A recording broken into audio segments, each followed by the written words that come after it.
Clubbing tonight? Saddie asked, but her tone suggested she'd already made up her mind about who she'd be going with. And judging by the way she was texting while talking to me, it wasn't going to be her husband. Before we dive deeper into this story, I have one small request. Please subscribe, drop a like, comment, and hit that hype button to boost this channel so more people can discover these incredible Reddit stories. I'm Nick Lawson, 34 years old, and I've been wiring houses and fixing electrical problems for the better part of a decade. I'm good with my hands, I notice details, and I've got a pretty decent bullshit detector.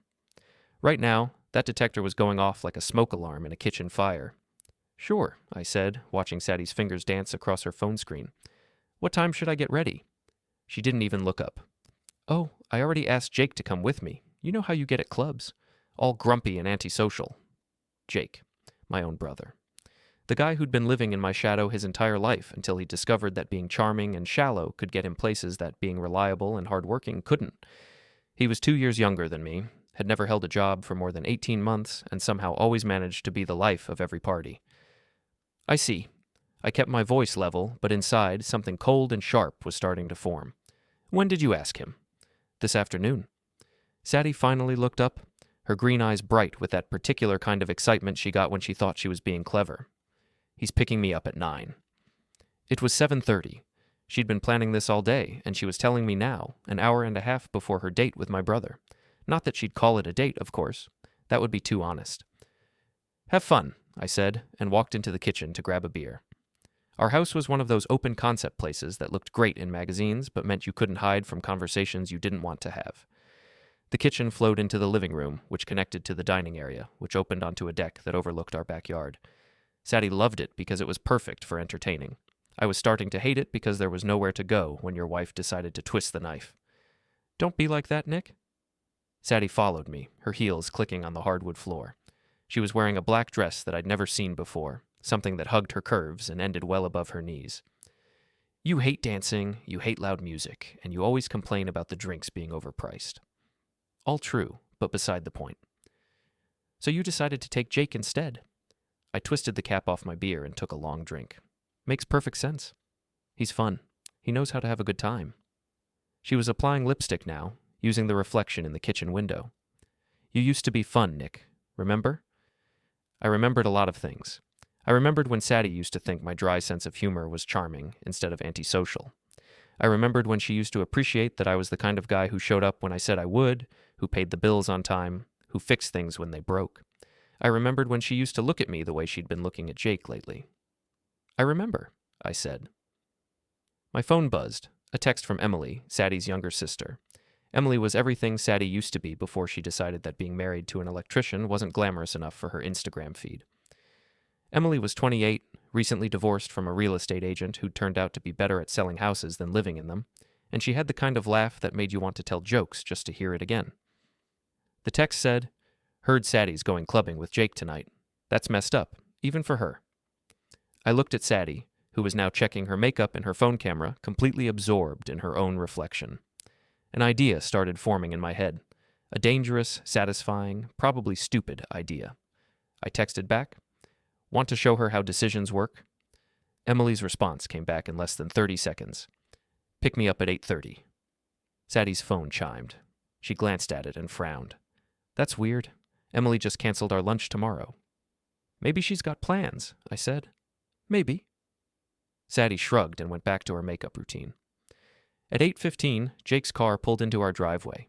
He drove a silver BMW that he'd bought with money borrowed from our parents, and he kept it so clean you could eat off the hood. He honked twice instead of coming to the door, because that was the kind of considerate guy my brother was. "That's my ride," Saddie said, grabbing her purse. She paused at the door and looked back at me. For just a second, I thought I saw something that might have been guilt or regret cross her face. Then it was gone. "Don't wait up." "Wouldn't dream of it," I said. She left, and I finished my beer in the sudden quiet of our empty house. Through the window, I watched Jake's BMW back out of the driveway. Saddie was in the passenger seat, laughing at something he'd said. They looked good together, I had to admit. They had the same kind of easy, surface-level charm that played well in crowds. But I'd learned something about charm over the years. It's just a tool, and like any tool, it's only as good as the person using it. I went upstairs, showered, and put on my best shirt, a dark blue button-down that Emily had complimented the last time we'd all gone out together. I spent a little extra time on my hair and splashed on some cologne. If Saddie wanted to play games, I was happy to show her how they were really played. At 8:25, I was in my truck, driving toward Emily's apartment. She lived in a converted warehouse downtown, the kind of place that had exposed brick walls and industrial lighting fixtures. It was artsy and cool, and nothing like the suburban palace Saddie had insisted we buy. Emily was waiting outside when I pulled up, and she looked incredible. She was wearing a red dress that somehow managed to be both elegant and dangerous, and her dark hair was pulled back in a way that showed off her neck and shoulders. She'd always been the prettier of the two sisters, but tonight she looked like she was ready for war. "This is either the best idea you've ever had, or the worst," she said as she got into the truck. "Probably both," I admitted. "You sure you want to do this? Nick, my sister, has been treating you like crap for months, and now she's basically going on a date with your brother. I've been wanting to shake some sense into her for a long time." Emily buckled her seatbelt and grinned. "Besides, when's the last time you did something just because you wanted to?" I couldn't remember. That was the problem.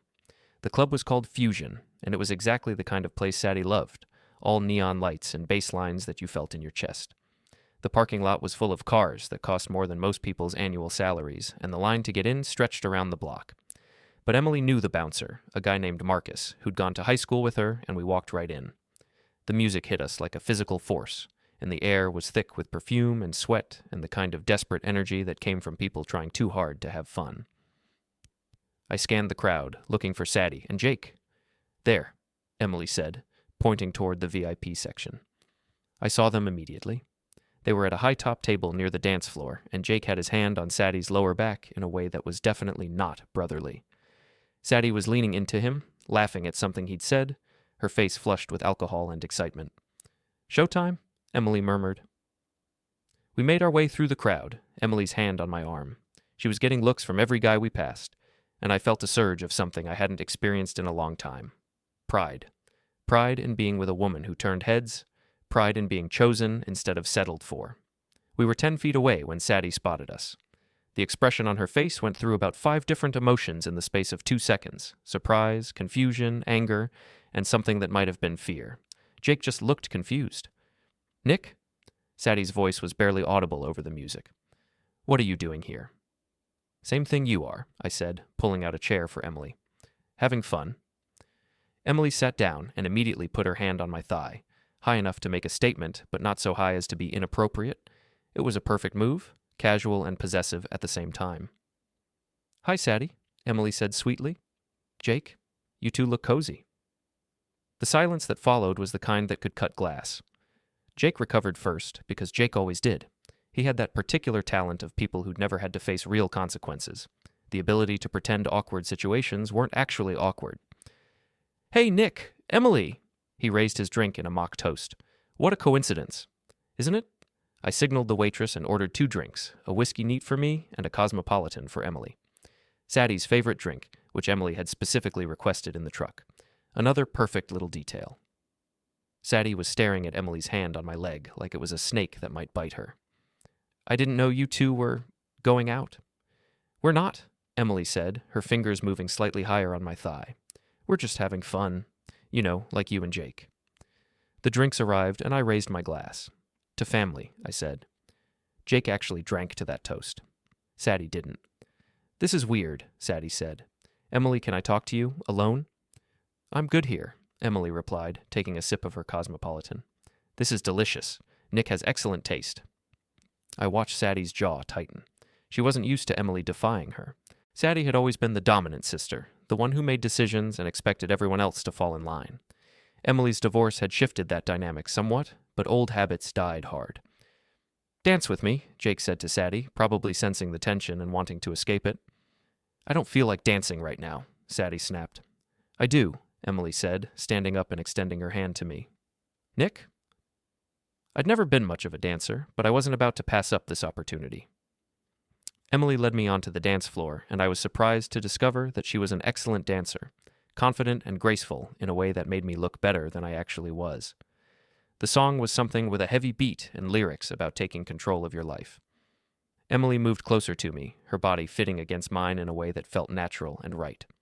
Over her shoulder, I could see Saddie watching us with an expression of barely controlled fury, She's losing her mind, Emily murmured in my ear. Good, I said. Jake looks confused. Also good.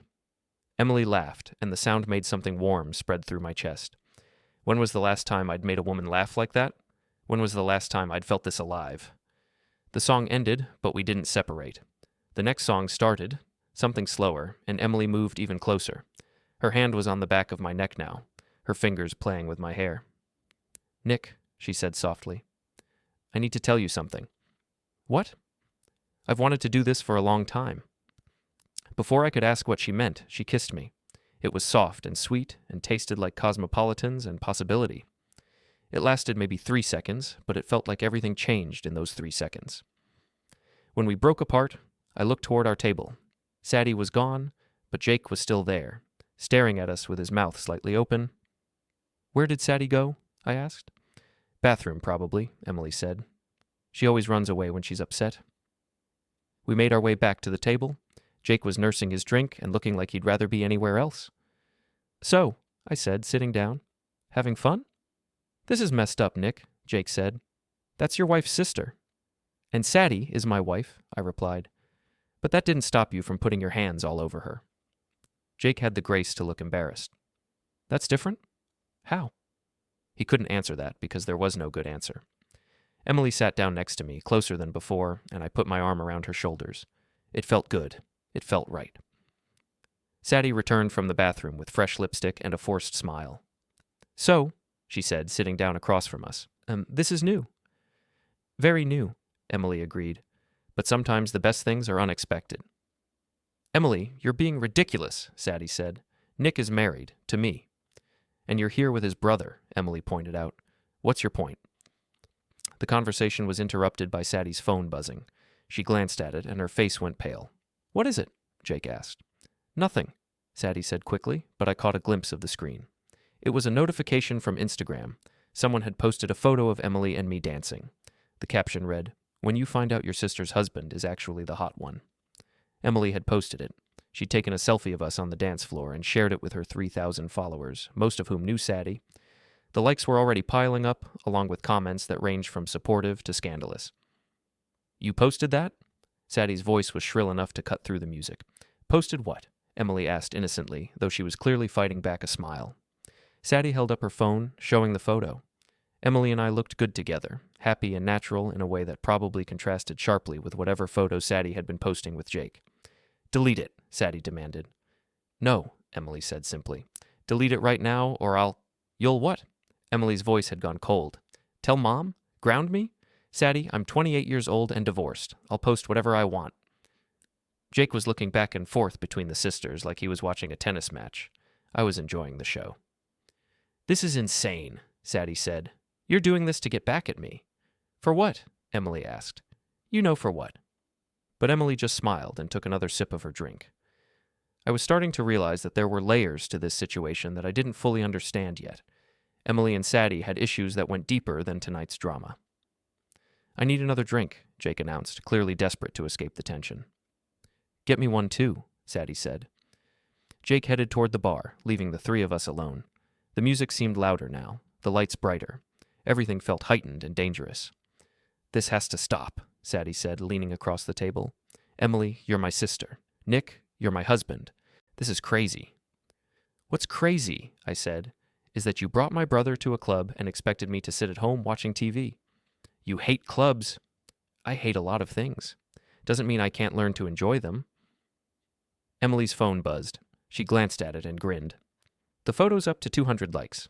Saddie looked like she was going to explode. Her face was red and her hands were clenched into fists on the table. People are going to think that your husband is attractive and fun, that your sister has good taste. Yeah, that would be terrible. They're going to think we're swingers or something. Are we? Emily asked, looking at me with raised eyebrows. The question hung in the air like smoke. I could feel Saddie's eyes boring into me, waiting for my answer. This was the moment where I could diffuse the situation, where I could be the responsible one and put an end to whatever game we were playing. Instead, I leaned over and kissed Emily again, longer this time, with more intention. She kissed me back, her hand finding the back of my neck again, her fingers tangling in my hair. When we broke apart, Saddie was gone. She'll be back, Emily said, watching Saddie's retreating figure push through the crowd toward the exit. Will she? Oh, yes. Saddie never gives up when she thinks someone's taking something that belongs to her. Do I belong to her? Emily studied my face for a long moment. I don't know, she said finally. Do you? It was a good question. A year ago, I would have said yes without hesitation. 6 months ago, probably. But sitting here with Emily, feeling more alive than I had in months, I wasn't sure anymore. Jake returned with the drinks to find Saddie's seat empty. Where'd she go? Home, probably, Emily said. She gets dramatic when she doesn't get her way. Jake set the drinks down and looked at us uncertainly. Should I go after her? That's up to you, I said. But if you do, you might want to think about what you're really chasing. Jake stared at me for a moment, then grabbed his jacket and headed for the exit. Emily and I watched him go. And then there were two, Emily said. Are you okay with that? She smiled, and it was the kind of smile that could start wars or end them. Nick, I've been waiting for this moment for 2 years. What moment? The moment when you finally realize that you deserve better. The words hit me like a physical blow, not because they were harsh, but because they were true. I had been settling, accepting less than I deserved, making excuses for behavior that I wouldn't have tolerated from anyone else. Dance with me again, I said. This time, when we got to the dance floor, I didn't worry about what I looked like or who might be watching. I just moved with Emily, let the music wash over us, let myself feel something other than resignation for the first time in months. The night was just getting started. I woke up the next morning in my own bed, alone, with a headache and the kind of clarity that only comes after you've burned a bridge and watched it fall into the river. Emily and I had danced until the club closed, then sat in my truck in her parking lot talking until 3 in the morning. We'd kissed goodnight, a long, sweet kiss that tasted like promises and possibilities, but that was all. I was still married, technically, and Emily was still Saddie's sister. Some lines, once crossed, couldn't be uncrossed. Saddie's car wasn't in the driveway. Her side of the bed hadn't been slept in. I checked my phone and found 17 missed calls and 43 text messages, most of them from Saddie, a few from Jake, and one from my mother asking if everything was okay because Saddie had called her crying at midnight. Saddie's messages started angry and got progressively more desperate. How could you do this to me? With my sister, Nick? Really? Come home. We need to talk. Please answer your phone. I'm staying at Mom's tonight. I love you. This is all a misunderstanding. The last one sent at 4:17 a.m. I know you're probably asleep, but I need you to know that nothing happened with Jake. We were just having fun. I never meant for it to go this far. Too little, too late. Jake's messages were shorter and more confused. Dude, what the hell? Saddie's crying. Mom's pissed. Fix this. Call me. I deleted all the messages without responding and went downstairs to make coffee. The house felt different, bigger and emptier, but also cleaner somehow, like a storm had blown through and cleared out all the stale air. My phone rang. Emily. Good morning, sunshine, she said, and I could hear the smile in her voice. How's your head? Pounding. Yours? Same. Worth it, though. There was a pause, and I could feel the weight of everything that had happened settling between us. Emily, I started. I know, she said. It's complicated. But Nick, I need you to know something. Last night wasn't just about getting back at Saddie. What was it about? You. It was about you. Another pause, longer this time. I should probably tell you something, she continued. About Saddie and Jake. About how long this has been going on. My coffee cup stopped halfway to my lips. How long what's been going on? Can you come over? This isn't a phone conversation. 30 minutes later, I was sitting in Emily's living room, surrounded by exposed brick and industrial fixtures, while she made us breakfast and told me things I really didn't want to hear. It started about 3 months ago, she said, scrambling eggs in a cast-iron pan. Maybe longer. I first noticed it at Mom's birthday party in April. I remembered that party. Saddie had spent most of it talking to Jake in the corner while I helped my mother in the kitchen and made small talk with relatives I saw twice a year. They were texting constantly. Saddie would get these messages and smile in this way that, well, it wasn't the way she smiled at your texts. Emily brought the eggs over to the coffee table along with toast and orange juice. She changed out of her red dress into jeans and a sweater, but she still looked beautiful. More beautiful, actually, because this version felt real. I confronted her about it 2 weeks ago, Emily continued. She denied everything, of course, said they were just friends, that Jake was helping her plan a surprise for you. What kind of surprise? She never said, and when I asked her about it yesterday, she claimed she didn't know what I was talking about. I ate the eggs, which were perfect, and tried to process this information. 3 months. They'd been playing me for 3 months, and I'd been too trusting or too stupid to see it. There's more, Emily said quietly. More what? I think they've been meeting up. Jake's been posting photos from this coffee shop downtown, the one on 5th Street. Saddie's been going there too. I've seen her car in the parking lot twice when she was supposed to be at work.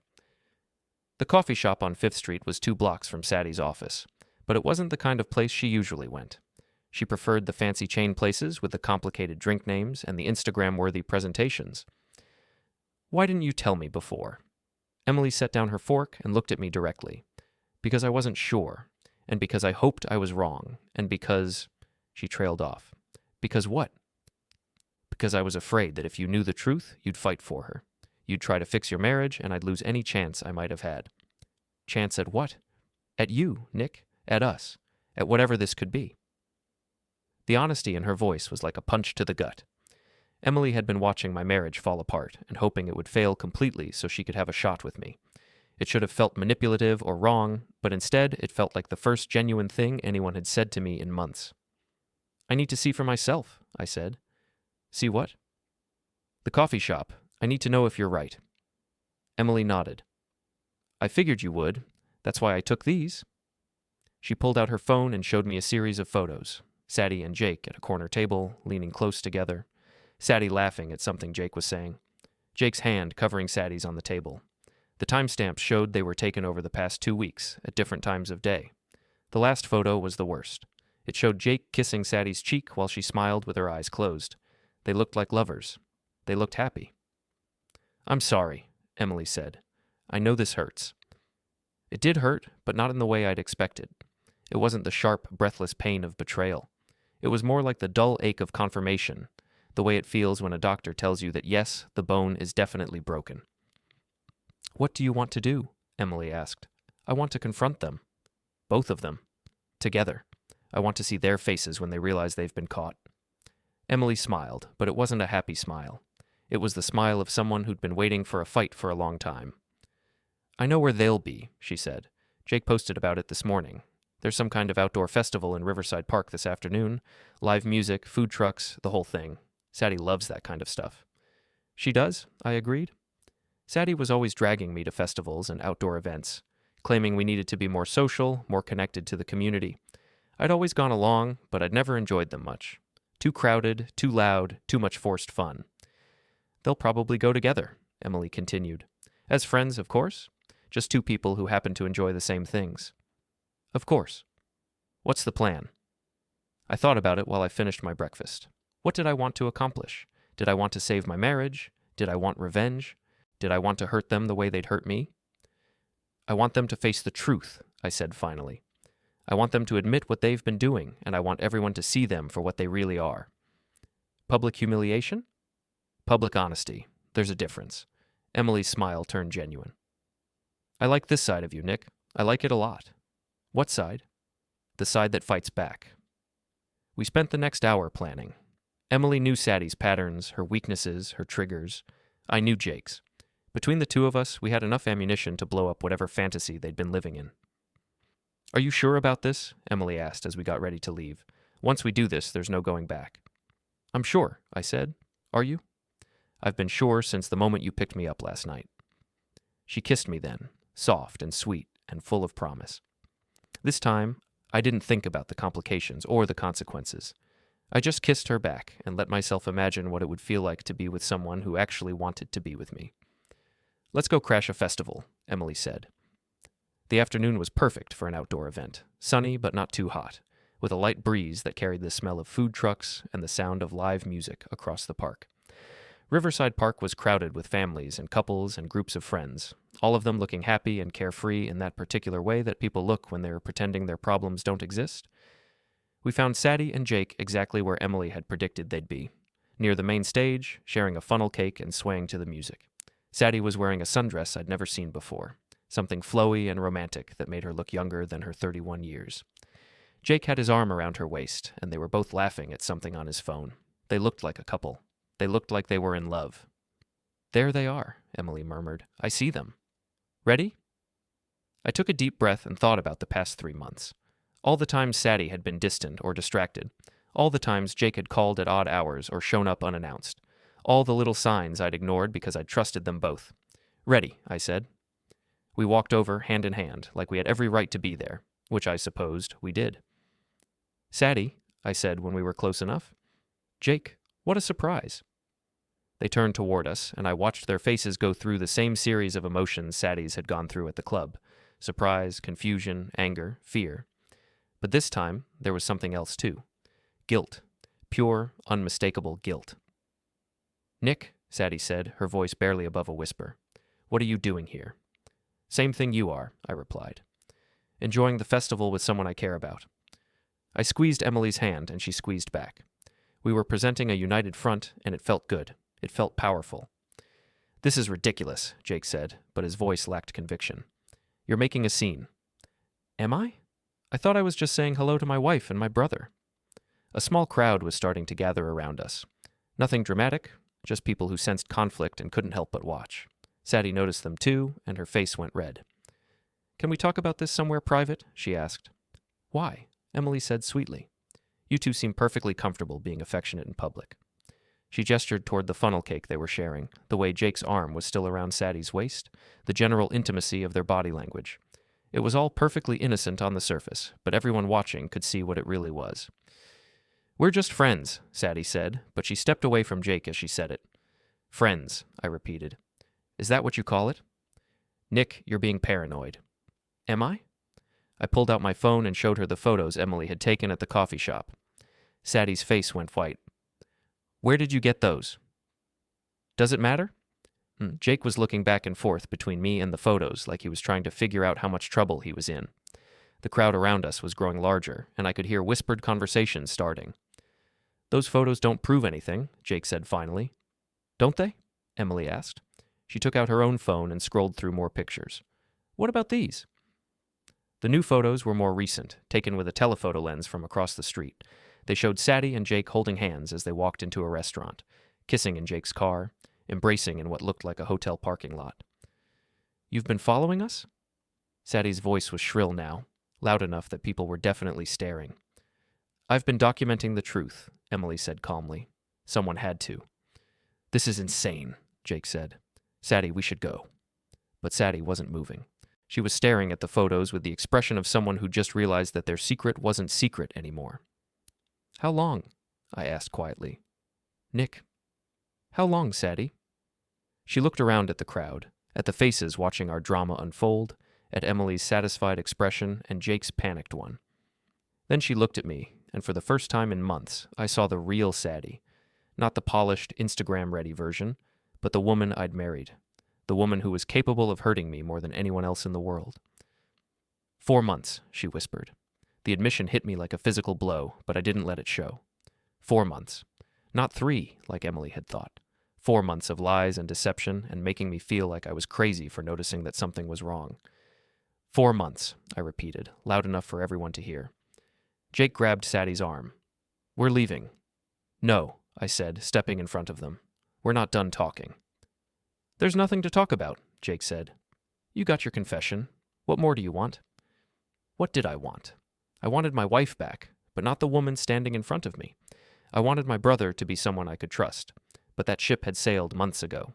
I wanted to feel something other than this cold, empty anger that was spreading through my chest like ice water. "I want you to tell everyone here what kind of people you really are," I said. "Nick, please," Saddie said. "Don't do this." "Do what? Tell the truth?" "I thought you liked the truth, Saddie. You're always talking about honesty and communication and how important it is to be authentic." "This isn't the place." "Where is the place?" I asked. "Your coffee shop dates? Jake's apartment? The hotel you've been meeting at?" Saddie flinched at each location like I was slapping her. Jake looked like he wanted to disappear into the ground. "You want to know what's really sick about this?" I continued, my voice getting louder. "It's not that you fell out of love with me. It's not even that you fell in love with someone else. It's that you chose my brother. My own brother." "It wasn't planned," Jake said weakly. "It just happened." "Bullshit. Nothing just happens for 4 months. You made choices. Both of you. Every day for 4 months, you chose to lie to me." The crowd was bigger now, maybe 30 or 40 people, all of them listening to every word. I could see phones coming out, people starting to record. Saddie noticed too, and her face was getting redder. "Please," she said, "can we go somewhere private and talk about this?"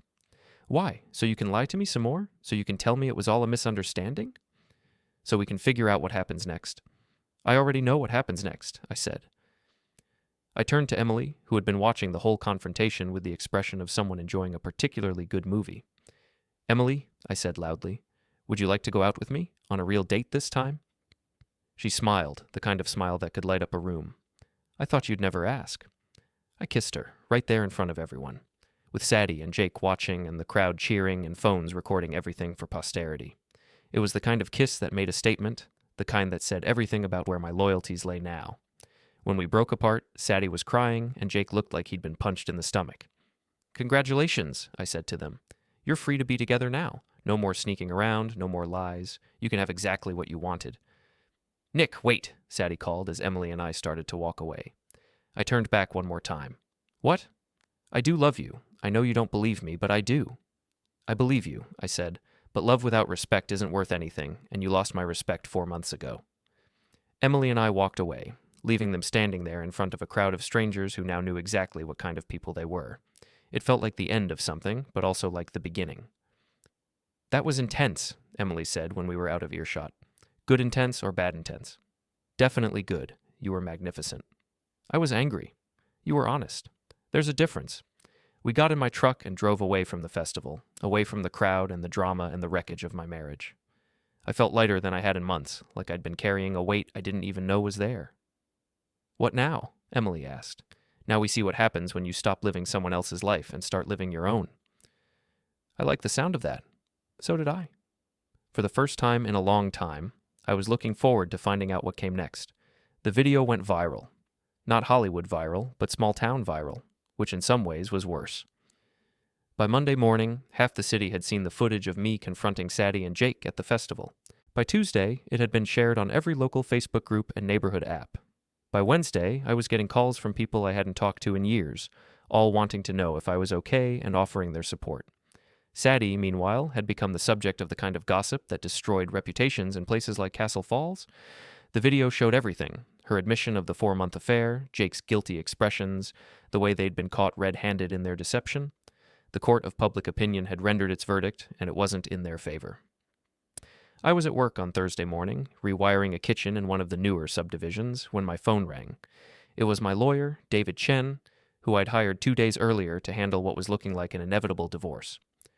"Nick, we need to talk," he said without preamble. Saddie's attorney called this morning. "What did they want?" "To negotiate.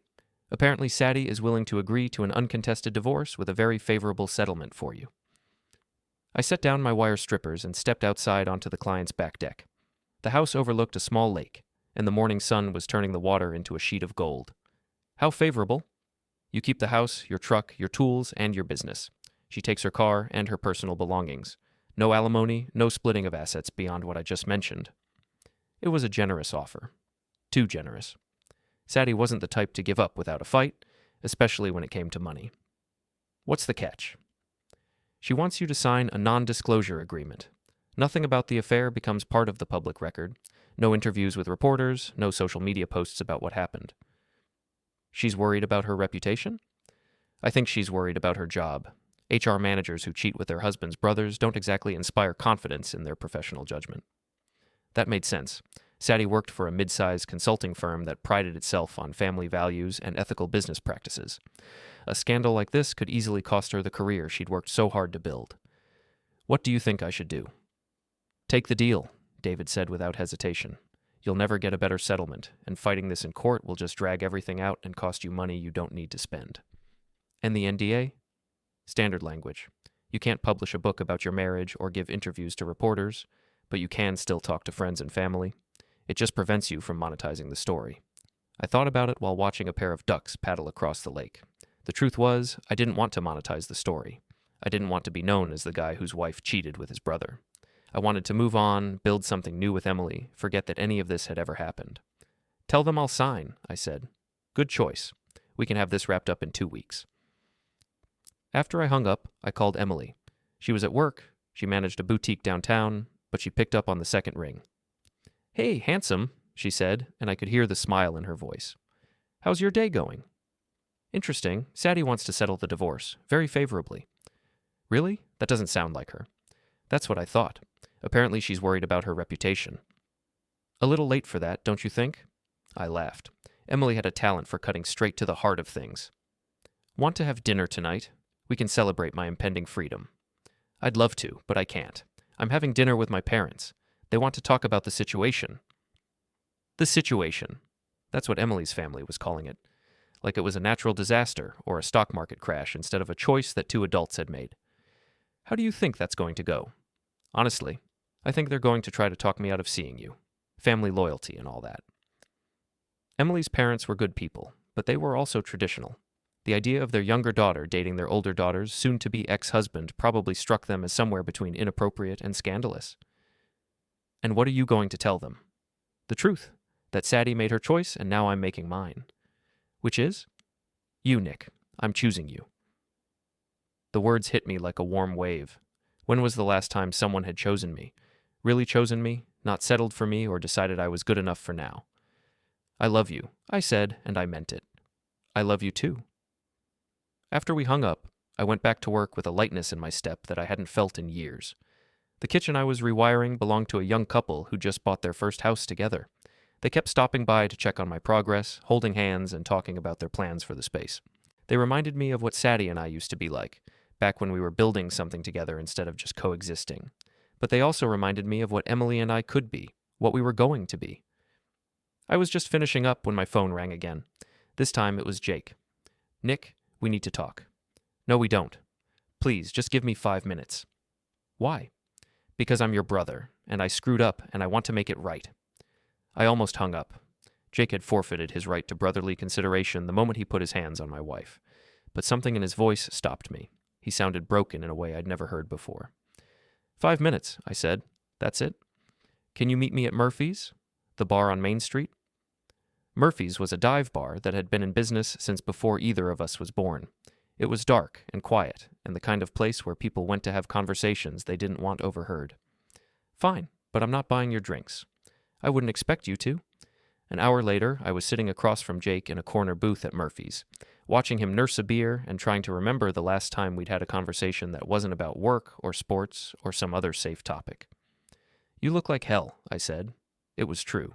Jake's usually perfect hair was disheveled, his clothes were wrinkled, and he had the kind of 5 o'clock shadow that suggested he'd stopped caring about his appearance. I feel like hell, he admitted. I haven't slept in 4 days. Guilty conscience? Something like that. Jake took a long drink of his beer and stared at the table. I know you probably don't want to hear this, but I need to say it anyway. I'm sorry, Nick. I'm sorry for what I did, and I'm sorry for how you found out, and I'm sorry for being the kind of person who would do something like this in the first place. Are you sorry you got caught, or are you sorry you did it? Both, but mostly sorry I did it. I studied his face, looking for signs of deception. Jake had always been a good liar, but right now he looked too exhausted to maintain a facade. Why? I asked. Why her? Why my wife? Jake was quiet for a long time, staring into his beer like it might have answers. When he finally spoke, his voice was barely above a whisper. Because she paid attention to me, because she made me feel important, because I've been living in your shadow my entire life, and for once, someone chose me instead of you. The honesty of the answer caught me off guard. I'd expected excuses or justifications or claims that it just happened. I hadn't expected Jake to admit that our entire relationship had been built on his resentment. I never asked you to live in my shadow, I said. I know. That's what made it worse. You never had to try to be better than me. You just were. Better how? Better at everything. School, sports, work, relationships. You were the responsible one, the reliable one, the one Mom and Dad were proud of. I was just the screw-up who couldn't hold a job or maintain a relationship. So you decided to destroy mine. I decided to take something that was yours for once. I know how that sounds. I know it makes me a terrible person. But I'm trying to be honest here. I finished my beer and signaled the bartender for another one. The conversation was going in directions I hadn't expected, and I needed time to process what Jake was telling me. What do you want from me? I asked finally. Nothing. I know I don't deserve forgiveness. I know I probably destroyed any chance of us having a relationship. I just wanted you to know that I understand what I did, and I understand why you hate me. I don't hate you. Jake looked up, surprised. You don't? No, I'm disappointed in you. I'm angry at you. I'm hurt by what you did, but I don't hate you. Why not? Because you're my brother, and because hating you would be like hating part of myself. Jake's eyes filled with tears, and for a moment he looked like the little boy I'd grown up with, the one who used to follow me around and ask if he could play with me and my friends. I lost her too, you know, he said quietly. What do you mean? Saddie. After the festival, after everyone found out, she blamed me for everything, said it was my fault that we got caught, my fault that her reputation was ruined, my fault that her marriage was over. She hasn't spoken to me since Sunday.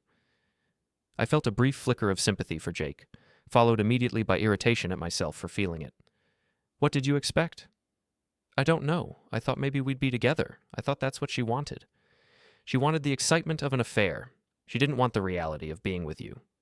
Yeah, I figured that out. We sat in silence for a while, two brothers who had managed to destroy their relationship over a woman who didn't really want either of us. It would have been funny if it wasn't so pathetic. What are you going to do now? I asked. I don't know. Find a new job, probably.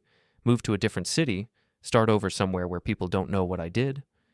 Running away? Wouldn't you? I thought about it. A week ago I might have said yes. But now, with Emily in my life and a future that looked brighter than it had in years, running away seemed like the coward's option. No, I said. I'd stay and deal with the consequences. Easy for you to say. You're the victim in this story. People feel sorry for you. People feel sorry for me because my wife cheated with my brother. That's not exactly a position I'd recommend. Jake finished his beer and stood up. I should go. Thank you for meeting me. And Nick? Yeah? Emily's a good woman. Don't screw it up the way I screwed up everything else. I won't. I hope not. You deserve to be happy. Jake left, and I sat alone in the dim bar, thinking about forgiveness and family and the complicated ways that people hurt each other. I didn't forgive Jake, not yet, maybe not ever, but I understood him better than I had before. Understanding wasn't the same as forgiveness, but it was a start. My phone buzzed. A text from Emily. Dinner with parents went better than expected. They want to meet you properly. Sunday dinner? I texted back. I'd be honored. Fair warning, Dad's going to grill you like a burger. I can handle it. I know you can. That's why I love you. I finished my beer and walked out into the evening air, feeling like I'd closed a chapter that I hadn't even known was still open. Jake and I would probably never be close again, but at least we'd been honest with each other. That was something. The next few days passed in a blur of paperwork and phone calls and the mundane details of ending a marriage. Saddie and I met once at David's office to sign the divorce papers. She looked tired and older than her 31 years, and she didn't meet my eyes when she walked into the room. Hello, Nick, she said quietly. Saddie. The meeting lasted 20 minutes. We signed documents, shook hands with the lawyers, and divided up 6 years of marriage with the efficiency of a business transaction. Saddie kept her engagement ring, which surprised me, but I didn't ask why. As we were leaving, she caught my arm in the hallway. Nick, wait. I turned around, and for a moment I saw a flash of the woman I'd married, vulnerable and uncertain and very young. I know this doesn't matter now, she said, but I want you to know that I did love you. I still do, in my way. I know. Do you think you'll ever be able to forgive me? I thought about Jake's question at the bar, about forgiveness and family, and the weight of carrying anger around like a stone in your chest. Maybe someday, I said, but not today. She nodded like she'd expected that answer. I heard you're seeing Emily. I am. She's lucky. So am I. Saddie smiled, a real smile this time, not the practiced one she'd been wearing for months. Take care of yourself, Nick. You too. I watched her walk away, her heels clicking on the marble floor of the law office, and felt the last threads of our marriage finally snap. It was over. All of it. The love, the anger, the disappointment, the hope that things might somehow work out. It was finished, and I was free.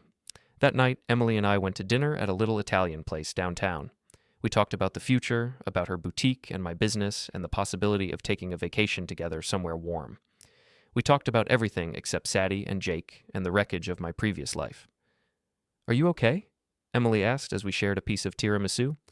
I'm better than okay, I said, and I meant it. I'm happy. Good. You deserve to be happy. So do you. She reached across the table and took my hand. I am happy. Happier than I've been in a long time. Even with all the complications, the family drama? Especially with all the complications. Easy love isn't worth much, Nick. It's the love you have to fight for that matters. I squeezed her hand and thought about everything we'd been through in the past week. The confrontations, the revelations, the painful process of dismantling one life and building another. It had been messy and public and sometimes ugly, but it had also been real in a way that my marriage to Saddie never was. "What are you thinking about?" Emily asked. "You. Us. How different everything is now." "Different good or different bad?" "Different perfect." She smiled, the kind of smile that could make a man believe in second chances and new beginnings and the possibility that sometimes, when everything falls apart, it falls apart in exactly the right way. "I love you, Nick Lawson." "I love you too, Emily Carter." We finished our dessert and walked out into the night, hand in hand, ready to face whatever came next. Behind us, the restaurant glowed with warm light and the sound of other people's conversations, other people's lives, other people's stories. But this story, our story, was just beginning.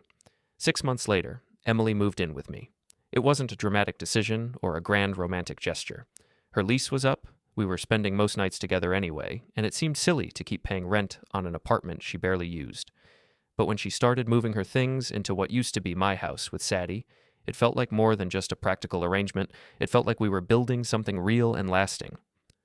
"Where should I put this?" Emily asked, holding up a framed photograph of the two of us at a baseball game. We were both laughing at something off camera, and we looked happy in that unconscious way that people look when they're not posing for a picture. "Wherever you want," I said. "This is your home now, too." She set the photo on the mantelpiece next to a picture of my parents and one of her with her sister from before everything went sideways. It looked right there, like it belonged. The house felt different with Emily in it, brighter somehow. She'd painted the bedroom a warm gold color and replaced Saddie's sterile white curtains with something softer and more welcoming. She'd filled the kitchen with plants and good smells and the kind of comfortable clutter that made a place feel lived in rather than staged. "I have news," she said over dinner that night. We were eating on the back deck, watching the sun set over our neighbors' trees. "Good news or bad news?" "Good news. Great news, actually. I'm opening a second location." Emily's boutique had been thriving since the festival incident. Apparently being part of a local scandal was good for business, at least when you were the sympathetic party. Women who'd never shopped there before started coming in to show their support, and many of them became regular customers. "That's amazing," I said. "Where?" "The old bookstore space on 5th Street, right next to that coffee shop where Saddie and Jake used to meet." The irony wasn't lost on either of us. Emily would be building her future in the same spot where my marriage had been destroyed. "How do you feel about that?" she asked. "I feel like it's perfect," I said, and I meant it. "You're taking something that was associated with betrayal and turning it into something positive. That's very poetic for an electrician." "I have my moments." She laughed and leaned over to kiss me. 6 months in, and I still felt that little jolt of electricity every time she touched me. I wondered if that would ever fade, and I hoped it wouldn't. "There's something else," she said. "Saddie came into the shop yesterday." I set down my fork. Saddie and I had managed to avoid each other completely since the divorce was finalized. Castle Falls was small, but it wasn't that small if you were careful about where you went and when. "What did she want?" "To apologize, I think, and to ask about you." "What did you tell her?" "The truth, that you're happy, that we're happy, that she made her choice and now she has to live with it." "How did she take that?" "About as well as you'd expect. She cried a little, asked if there was any chance you'd be willing to talk to her." "And you said?" "I said that was up to you, but that she shouldn't hold her breath." I thought about it while we finished dinner and cleaned up the dishes. Part of me was curious about what Saddie wanted to say. Part of me thought closure might be good for both of us. But a bigger part of me just wanted to leave the past where it belonged. "I don't want to see her," I said finally. "I figured. But I thought you should know," she asked. "What about Jake? Have you heard anything about him?" "He moved to Portland last month. Got a job with some tech startup." So Jake had run away after all.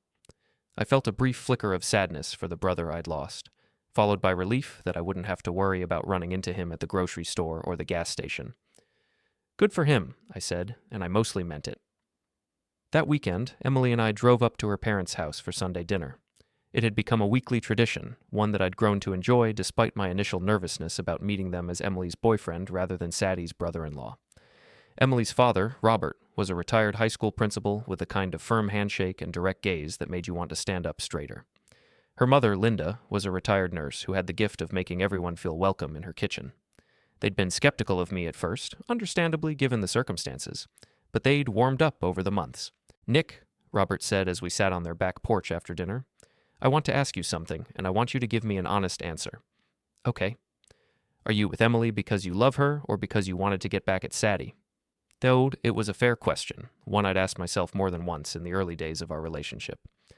"I'm with Emily because I love her," I said. "The revenge was just a bonus." Robert laughed, a deep belly laugh that shook his whole body. "I like you, Nick. I wasn't sure I would, but I do." "I like you too, sir." "None of that, sir, business. We're family now." Family. The word hit me harder than I'd expected. I'd lost a brother and gained a father-in-law, and somehow it felt like I'd come out ahead. Later, as Emily and I drove home through the quiet streets of Castle Falls, I thought about family and forgiveness and the strange ways that life rearranged itself when you weren't paying attention. "Your dad asked me about my intentions," I said. "Oh no. What did you tell him?" "The truth, that I love you and I want to build a life with you. And I might have mentioned that I've been looking at engagement rings." Emily's head snapped toward me so fast I was worried she might get whiplash. "Are you serious?" "Dead serious. There's a jewelry store downtown, next to the hardware store. I've been stopping by on my lunch breaks, looking at their selection. Nick Lawson, are you asking me to marry you while driving down Maple Street at 30 miles per hour? "No," I said, pulling into our driveway. "I'm asking you to marry me while parked in our driveway at 0 miles per hour." I turned off the engine and turned to face her. Emily was staring at me with an expression I couldn't quite read. Surprise, joy, disbelief, all mixed together. "I don't have a ring yet," I continued. "I wanted to make sure you'd say yes before I spent the money, and I know it's complicated with everything that's happened, and I know some people will say it's too soon or too weird or too—" Emily kissed me, cutting off my nervous rambling. It was the kind of kiss that answered questions and made promises and tasted like forever. "Yes," she said when we broke apart. "Yes, yes, yes." "Really?" "Really, but I have one condition." "What's that?"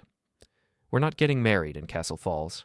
I love this town, but I don't want our wedding to be gossip fodder for the next 5 years." "Where do you want to get married?" "Somewhere warm, somewhere beautiful, somewhere that's just ours." "I can work with that." We sat in the truck for a while, holding hands and making plans and marveling at how quickly everything had changed. A year ago, I'd been married to Saddie, unhappy but resigned to making the best of it. Now I was engaged to Emily, happier than I'd ever thought possible. "Are you nervous?" Emily asked as we finally got out of the truck and walked toward the house. "About what?" "About getting married again, about taking another chance." I thought about it as I unlocked the front door. Was I nervous? Yes, but it was the good kind of nervous, the kind that came from anticipation rather than dread. "A little," I admitted, "but I'm more excited than nervous." "Good, because I plan to make you very happy, Nick Lawson." "You already do." We went inside, and Emily immediately started calling her parents to tell them the news. I could hear her mother squealing with excitement from across the room. Then she called her best friend from college, and her cousin in Chicago, and her former roommate who'd moved to California. I sat on the couch and watched her pace around the living room, animated and glowing with happiness. And I thought about how different she was from Saddie. Emily celebrated good news by sharing it with everyone she cared about. Saddie had always been more guarded, more concerned with how things looked than with how they felt. "Your turn," Emily said, handing me the phone after she'd exhausted her list of people to call. "Don't you want to tell anyone?" I thought about it. My parents were on a cruise and wouldn't be back for another week. My friends from work would hear about it eventually. There wasn't really anyone I felt compelled to call right now, except maybe one person. "Actually," I said, "there is someone I should probably tell." I scrolled through my contacts until I found Jake's number. I hadn't talked to him since that day at Murphy's, but this felt like the kind of news that shouldn't come as a surprise. The phone rang 4 times before he picked up. "Nick?" He sounded surprised to hear from me. "Hey, Jake. How's Portland?" "Different. Good different, I think. How are you?" "I'm good. Really good, actually. I'm calling because I wanted you to hear this from me instead of through the grapevine. Emily and I are getting married." There was a long pause on the other end of the line. When Jake finally spoke, his voice was quiet but sincere. "That's great news, Nick. I'm happy for you, both of you." "Thanks." "She's a good woman. Better than—" He trailed off, but we both knew what he'd been about to say. "Yeah, she is." "Listen, Nick, I know I don't have any right to ask this, but do you think someday we might be able to, I don't know, talk more? Maybe work on being brothers again? I looked at Emily, who was watching me with concern in her eyes. She mouthed, "You okay?" And I nodded. "Maybe," I told Jake. "Not today, probably not this year, but maybe someday. That's more than I deserve. Probably. But it's what I'm willing to give. Thank you." After I hung up, Emily curled up next to me on the couch. "How do you feel?" "Lighter," I said. "Like I just put down something heavy I didn't realize I was carrying." "Good. You shouldn't have to carry other people's mistakes around with you. What about you? Any regrets about taking on a divorced guy with complicated family issues?" "None whatsoever. Your complicated family issues are what brought us together, remember?" She was right. If Saddie hadn't cheated with Jake, if I hadn't found out about it, if Emily hadn't decided to help me get revenge, we might never have discovered what we could be together. It was a strange thing to be grateful for, but I was grateful nonetheless. "When do you want to do this?" I asked. "The wedding? Soon. I don't want a long engagement. I've waited long enough for you." "How soon is soon?" 6 months? We could have a spring wedding somewhere warm and beautiful." I like the sound of that. We spent the rest of the evening looking at wedding destinations online and making lists of people to invite. It would be a small wedding, immediate family and close friends, maybe 30 people total, simple and intimate and focused on what really mattered. As we were getting ready for bed, Emily stopped in front of the bathroom mirror and stared at her reflection. "What are you thinking about?" I asked. "Saddie, whether she'll hear about our engagement, how she'll feel about it." "Does it matter?" "I don't know. She's still my sister, even after everything that happened. I don't want her to be miserable." "She made her choices, Em. She chose Jake over me, and then she chose to blame him when everything fell apart. You can't save people from the consequences of their own decisions." "I know. It's just complicated. Most things worth doing are complicated." Emily turned away from the mirror and looked at me. "I love you, Nick. Not because you're safe or convenient or because I want to hurt my sister. I love you because you're kind and honest and you make me laugh. I love you because you're the best man I know. Even with all my flaws, especially with all your flaws, perfect people are boring." I pulled her into my arms and held her close, breathing in the scent of her shampoo and feeling the warmth of her body against mine. 6 months ago, I'd thought my life was over. Now it felt like it was just beginning. "Mrs. Lawson," I said, testing out the sound of it. "I like it," she said. "I like it a lot." "Good, because you're stuck with it now." I can think of worse fates. We went to bed that night as an engaged couple, and I slept better than I had in years. When I woke up the next morning, Emily was already up, making coffee and humming something under her breath. The morning light was streaming through the kitchen windows, and everything looked golden and full of promise. "Good morning, fiancé," she said when she saw me. "Good morning, fiancé." Ready for the rest of our lives? I thought about everything we'd been through to get to this moment. The betrayal, the confrontations, the public humiliation, the gradual process of building trust and love from the ashes of my failed marriage. It had been messy and painful and sometimes ugly, but it had led us here, to this kitchen, to this moment, to this new beginning. "More than ready," I said, and I was.